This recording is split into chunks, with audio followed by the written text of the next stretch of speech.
क्योंकि आज की परिस्थिति में जिनके हाथों में हमने संविधान सौंपा, यदि वो संविधान की मुकम्मल रखवाली ना कर पाएँ, उसको लागू ना कर पाएँ, तो जनता का दायित्व बनता है उनसे ये अधिकार छीन ले और उनको सत्ता से हटा के संविधान सम्मत तरीके से चलने वाले लोगों को। हमारा रंग नंबर यूट्यूब चैनल देखने वाले सभी साथियों को हमारा बहुत बहुत स्वागत, हार्दिक अभिनंदन, वंदन। और संतों महान पुरुषों की विचारधारा पर चलने वाले या उनकी विचारधारा को आगे बढ़ाने वाले सभी साथियों को हम क्रांतिकारी जय भीम नमो बुद्धाय करते हैं और मेरा आप जय भीम स्वीकार करें। जैसा कि हमारे सामने साहब जी आपको बैठे हुए हैं, तो हमारी इनकी मुलाकात कई बार हो चुकी है और मैंने इनके अंदर एक बहुत बड़ी विशेषता देखी कि ये पूरे समाज के लिए समर्पण है। इस समय जो हमारा वीडियो बन रहा है, जो चल रहा है, वो बहुत ही क्रांतिकारी जो हमारे वीर जवान हैं, खासकर वो लोग हमारे सामने इस वक्त आ रहे हैं। तो ये जो हमारे भाई साहब बैठे हुए हैं, तो इनके बारे में पहले इनका परिचय जानिएगा, फिर इसके बाद में हम चर्चा करते हैं। इन्होंने जो समाज के लिए जो कुछ कर रहे हैं बहुत सराहनीय है। हम इन्हीं के मुखारबिंदों से सुनेंगे और कुछ बातें इनकी ऐसी हैं जो मेरे जहन में आती हैं और मैं कह नहीं पाता।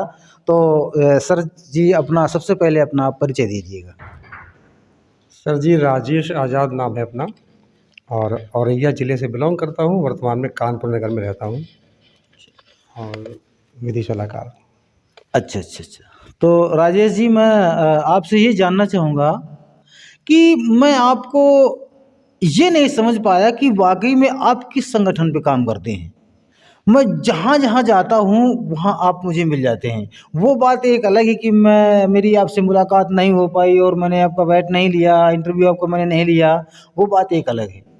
बाकी जब मैं आपको हर संगठन पे देखता हूँ और आपके अंदर जो जज्बा और जो हुस्न और जो क्रांति आपके अंदर है, वाकई में वो सराहनीय है।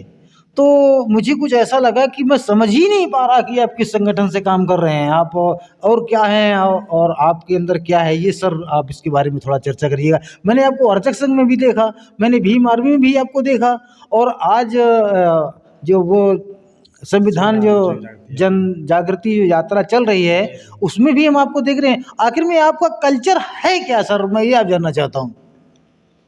हमारा कल्चर क्या, हमारे भारत देश का जो कल्चर है वो सहिष्णुतावाद पे है, सामंजस्यवाद पे है। और जो भी ताकतें इस लोकतंत्र और संविधान के विरुद्ध काम करने वाली हैं, उनके विरुद्ध मैं हमेशा खड़ा आता हूँ, चाहे मंच कोई भी हो सकता है हमारा कोई साथी किसी और जुर्म और शोषण के खिलाफ आवाज़ उठा रहा हो। अगर वो भीम आर्मी के मंच से उठा रहा है और बामसेफ के माध्यम से उठा रहा है, आर्य संघ के माध्यम से उठा रहा है, तो कुछ संगठन सिर्फ वैचारिकी पे काम करते हैं और कुछ फ्रंटल संगठन होते हैं जो समाज के बीच में जाके खुल के काम करते हैं। तो बिना वैचारिकी के कोई भी आदमी या कोई भी संगठन बहुत समय तक जिंदा नहीं रह सकता, ऐसा मैं मानता हूँ। तो आर्यक संघ जो संगठन है वो टोटल खालिस वैचारिकी पे काम करता है और जो समाज में समाजवाद के, समानता के जो मूल्य हैं, नैतिक मूल्य, उनको स्थापित करने का प्रयास करता है। तो सर मैं थोड़ा अभी हम और भ्रमित होते हैं कि आप ठीक है हर जगह जाते हैं, मगर आपका जो मेन संगठन तो कोई ना कोई होगा कि कोई मैन नहीं होता।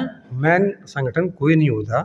मैन उनको कह सकते हैं कि जो लोग किसी संगठन में पदाधिकारी हैं, उनको आप मैन कह सकते हैं। तो आप किसी संगठन से कोई पहले ही कहा आपसे कि मैं आर्यक संघ की विचारधारा से हूँ वर्तमान में, लेकिन यहाँ तक आने के लिए भी मेरे कई सीढ़ियाँ या पायदान मैंने पार किए। बामसेफ की विचार की ली, वहाँ से फिर और कई जगह गया। वर्तमान में मैंने महसूस किया कि जब तक हम कोई सांस्कृतिक परिवर्तन नहीं कर पाएंगे और उससे फिर होते हुए सामाजिक परिवर्तन नहीं करेंगे, तब तक हमारा आर्थिक और सामाजिक विकास नहीं हो सकता। तो आप इतने दिन से काम कर रहे हैं, तो इसमें आपको क्या रिस्पॉन्स मिल रहा है?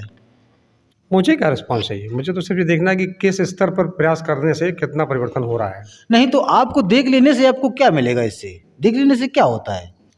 देख लेने से कुछ अनुभव होते हैं हमको, जो हम अपनी आने वाली पीढ़ी को स्थानांतरित या उसको आगे दे सकते हैं कि हमें और किस अच्छे तरीके से काम करना चाहिए। जो और हमारे महापुरुष पहले रहे, उन्होंने जन जागरण चलाया, जन आंदोलन चलाए, जिनसे समाज में काफ़ी सारी कुरीतियाँ दूर हुईं। और आज वर्तमान में देखता हूँ कि समाज में काफ़ी विद्वेष, घृणा और विघटनकारी ताकतें काम कर रही हैं। तो सर मैं जानना चाहूँगा कि आप हर संगठनों में जाकर के हर संगठनों का आप अनुभव लेते हैं, हर संगठनों के आप विचार लेते हैं, तो इन विचारों को आप हाँ, मैं आपको बीच में थोड़ा सा डिस्टर्ब करूँगा। जी, जी। ये खोज होती है और ये एक अनवरत खोज होती है, कभी ख़त्म नहीं होती है। और जो खोजी प्रवृत्ति का आदमी होता है वो अपना मुकाम ढूँढ ही लेता है, अच्छा, भले तो वो कई रास्तों से तो गुजरे। हाँ, ये बात तो मैं जानना चाहता था कि आखिर में आपका कोई मुकाम वो है? खोज है, हाँ, वो खोज है, सत्य की खोज है, सच्चे लोगों की खोज है, क्रांतिकारी दोस्तों की खोज है, जो वाक़ई में आंतरिक मन से समर्पित भाव से समाज में परिवर्तन लाना चाहते हैं। और वो समाज में समता, समानता, न्याय, बंधुत्व, भाईचारा, इन मूल्यों को स्थापित करना चाहते हैं, जो उनके साथ मैं हमेशा खड़ा हूँ। तो मैं सर आपसे ये जानना चाहता हूँ कि आप हर संगठनों पे जाते हैं, हर जगह जाते हैं और सभी लोगों से वर्तमान मिलते में भी हैं। हमारी एक जन जागृति यात्रा निकल रही है, जिसमें हमारे बलराम जी के सौजन्य से निकल रही है। इसमें अन्य कई संगठनों का सहभागी हैं, उसमें इनका योगदान है। अच्छा। और उन्होंने काफ़ी बड़ा जज्बा दिखाया, पूरे प्रदेश की यात्रा लेने का संकल्प उठाया। और उसमें हमने देखा जाके कि लोग वाकई में अंदर से चाह रहे हैं कि लोकतंत्र और संविधान को बचाने वाले लोग एक मंच पे आए हैं। क्योंकि वर्तमान में लोकतंत्र और संविधान दोनों एक दूसरे के पूरक हैं। संविधान ही लोकतंत्र और समाजवाद के माध्यम से समाज में समता लाना चाहता है। नहीं, खैर ये बात तो सही है जो भी आपने नाम बताया, क्या नाम बताया? किसका? जो जो जिन्होंने यात्रा निकाली है। हाँ, बलराम जी की सोच से निकल रही है। अच्छा, इसमें बलराम जी, बलराम जी। बलराम जी। जी, तो जो ये यात्रा निकल रही है, इस यात्रा को मैंने काफ़ी कैप्चर किया है जी, जी। और कई जिलों तक मैं गया हूँ और वहाँ पर जो लिया, जो मैंने इनका जो वर्चस्व देखा, जो लोगों का रुझान देखा इनकी रुझान रैली पे, बताइए, वर्चस्व नहीं है। है ना? हाँ, जो इनके लोगों का जो ये जो रुझान है, संघ नहीं बना है, हाँ, तो नहीं वो जो लोगों का आकर्षण इनकी तरफ जो बढ़ रहा है, वो मैं सराहना करूँगा। हालाँकि मैं इसमें एक चीज़ मैंने और देखी, किसी खास क्षेत्र में किसी खास वर्ग का ज़्यादा इसमें वो रहा इंटरेस्ट, कि हम लोगों ने सहभागी बनने की कोशिश करी। किन्हीं क्षेत्रों में हम अभी काम नहीं कर पाए। अब हाँ, हमको और अच्छा काम करने की ज़रूरत है। इससे इंस्पिरेशन मिलेगी हमको आगे काम करने की, हाँ, कि हो सकता है कि इसके बाद हम जिलेवार काम करें। हाँ, अभी हम लोगों ने पूरे प्रदेश की निकाली, हाँ। उस प्रदेश से हम देखेंगे हमारे और साथी कहाँ-कहाँ के मिले, उनको सामंजस्य स्थापित करके इस लड़ाई को और आगे तक ले जाने की इच्छा है। वैसे मैं ये तो चाहूँगा कि जो बलराम जी जो इस कार्य को कर रहे हैं, तो ये हमारे समाज के लिए बहुत ही अच्छा है और हाँ, देश के लिए। अगर हाँ, देश क्योंकि के लिए। संविधान है हाँ। तो देश है। और आप जैसे व्यक्ति अगर बलराम जी से आप अगर जुड़ जाते हैं और इस यात्रा को अगर अच्छे ढंग से जुड़ा ही हूँ। अच्छा, अच्छा। हाँ, जुड़ के हाँ, काम। तो अगर ये यात्रा अगर अच्छे ढंग से अगर पूरी हो जाती है, तो ये बस हमारे मुझे एक बहुत हार्दिक दिली कष्ट रहेगा इसमें, क्या? कि जो हमारे संगठन हाँ, साथ आए, उन्होंने कमिटमेंट किया हाँ। कि हम इसमें आपके कदम से कदम मिला के चलेंगे और इस यात्रा के अंतिम पड़ाव तक कंधे से कंधा मिला के चलेंगे। उसमें से काफ़ी संगठन आधे चरण में ही दम तोड़ गए। नहीं, देखिए ऐसा नहीं है, ये आपका भ्रम है। किसी ने दम नहीं तोड़ा और ये भी नहीं कि किसी ने साथ ना, सारे लोग साथ दे रहे हैं। देखिए पांचों मेरी के बराबर नहीं। मेरी बात मैं ये सुनिए। मानता हूँ कि पांचों के बराबर नहीं, नहीं। मेरी बात सुनिए पहले। किसी ने साथ नहीं छोड़ा और उसमें क्या होता है कि जैसे मैं गया प्रथम तो चरण में ही। हाँ, मैं आदि की बात नहीं करता हूँ। जी, जी, जी, जी। कुछ लोगों का ये मानना था हाँ। कि पैम्फलेट में नाम लिखा लेने से, हाँ, फोटो खिंचा लेने से, हाँ, अपने आप को एक्सपोज कर देने से परिवर्तन हो जाएगा। हाँ, हाँ। ऐसा कदापि नहीं हो सकता। नहीं, ऐसा नहीं हो सकता है। फिर भी जो लोगों ये मेरी का- दिली पीड़ा है, हाँ, हाँ, जो मैंने महसूस करी। हाँ, बहुत मुझे फ़क्र था कि कम से कम मुझे 6-7 संगठनों का साथ मिला हाँ, और वो आगे तक इस कार्रवाई को ले आएंगे और बदलाव करके रहेंगे। लेकिन आधे पड़ाव तक आते-आते मुझे ये महसूस हुआ हाँ, हाँ, कि जैसे मेंढकों को एक तराजू बैठाना मुश्किल है, हाँ। उसी तरीके से 8 संगठनों को एक तराजू बैठाना नामुमकिन है। नहीं, खैर वो आप जहाँ तक प्रयास सोच किया रहे हैं। गया। नहीं, देखिए ठीक है, मानते हैं कि कुछ किसी कोई लंबा टूर नहीं कर सकता है, हैं, या किसी के पास में ऐसी सभी के अचानक अपने-अपने दायरे हैं। हाँ, हाँ, लेकिन तो लास्ट मौका ऐसा नहीं है कि वो यहाँ पर नहीं आए हैं तो हमसे दूर हैं या नहीं, ऐसा नहीं। हर ऐसा व्यक्ति नहीं की है। अपनी-अपनी सीमाएँ होती हैं, हाँ, हर व्यक्ति की अपनी-अपनी क्षमताएँ होती हैं, क्षमताएँ हर होती व्यक्ति के हैं। अपने-अपने दायरे होते हैं। हाँ, उन दायरों को देख के उसको कमिटमेंट करना चाहिए, हाँ करना चाहिए। बाकी क्योंकि मतलब प्रदेश की यात्रा निकालना गैर राजनीतिक तरीके से सामाजिक संगठनों को अपने संसाधनों का खुद ही वो करना पड़ता है हाँ हाँ है करना ना। पड़ता उसको है। तो कहीं किसी और जगह से फंडिंग होती नहीं, जैसे और कई संगठन है अपने आसपास जैसे संगठन को ऊपर से फंडिंग होती है, हाँ हाँ ऐसे हमारे यहाँ कोई संगठन की किसी फंडिंग होती नहीं है। हाँ सब हमारे कार्यकर्ता जमीन से जुड़े हुए बेचारे 50-100 रुपये इकट्ठे करके कुछ छोटा सा फंड इकट्ठा करते हैं, उन कुछ सीमित संसाधनों में एक बड़ा लक्ष्य लेके चलते हैं। हाँ। उसको पूरा करने के लिए जमीन पर तो कि बहुत दिक्कतों का सामना करना पड़ता है। देखिए कोई भी काम करो आसानी से कोई भी कार्य लेकिन नहीं इस होते हैं। यात्रा ने हाँ अपना पड़ाव पूरा करने के कदम बढ़ा दिया है और 24 तारीख को इसका समापन लखनऊ इको गार्डन में हो रहा है। मैं अपने सभी साथियों से, हाँ संविधान प्रेमी साथियों से, लोकतंत्र सब प्रेमी साथियों से और देश से प्रेम करने वाले हर उस शख्स को बुलाना चाहूँगा हाँ। जो ये चाहता है कि इसके सपोर्ट में उठने वाली आवाज़ें बुलंद हों। बहुत सही।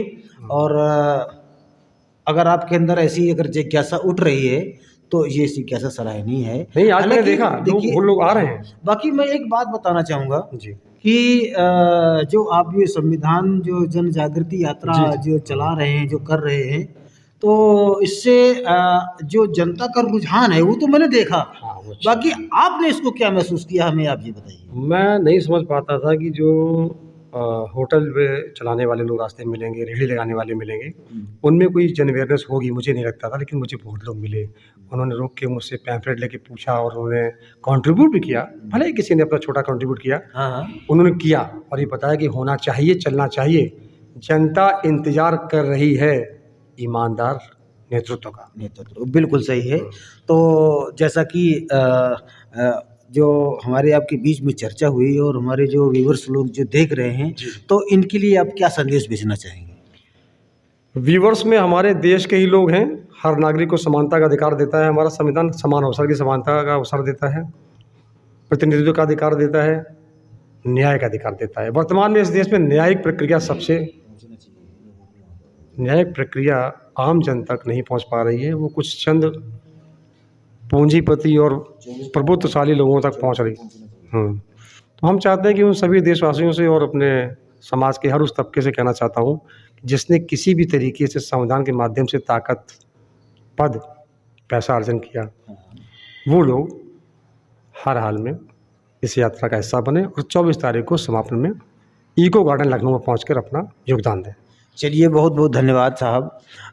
आपने जो रिक्वेस्ट किया हमारे इस देशवासियों से कि 24 तारीख को वहाँ पर पहुँचिए, अच्छी बात है और मैं इसके लिए तो और भी कुछ नहीं कह सकता।